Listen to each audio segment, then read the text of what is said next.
Okay, acute injuries. These are the most common things people think about when they're talking about safety, all right? Cuts and burns and bangs and bruises and abrasions, that sort of thing.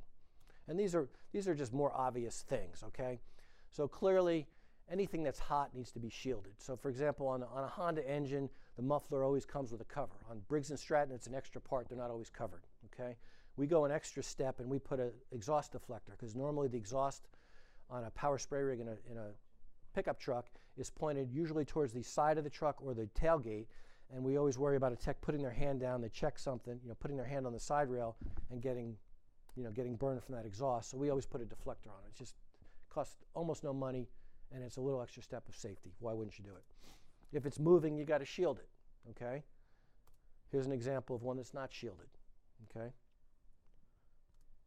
Okay, if it's rough or rusted or sharp, do something about it. This is a termite trailer that came in for service, and we saw this, and I look at that and think, not only is it rusted and sharp and jagged, but it's got 20 years of termiticide on it. So if you rip your skin on that, you're not just ripping your skin, you're getting termiticide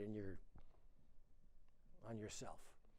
And it just seems to me, I know that you can't go out and just repair or replace every piece of equipment, but it wouldn't take much to bolt a new piece of, a new fender is the way to do it, but if you can't afford a new fender, you could bolt a piece of metal on this and cover that, okay? That's just easy stuff that you need to take care of.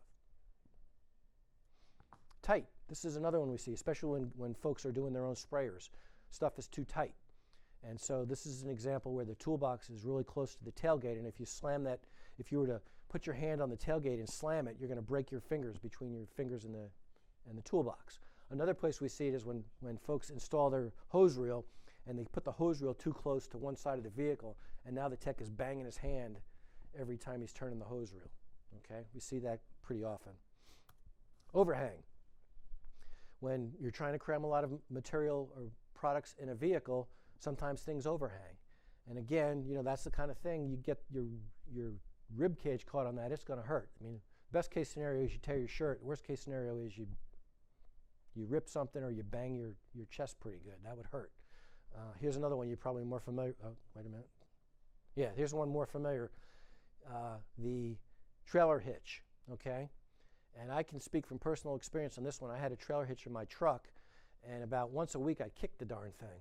And I finally realized after a month of kicking this thing, I'm only towing something once every 3 or 4 months, but I'm kicking it every week. So I just took it out and put it in the back seat, okay?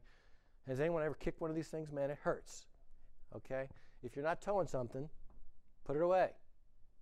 Okay, it took me a couple months to figure that one out, and a couple of bruised shins. I finally figured it out.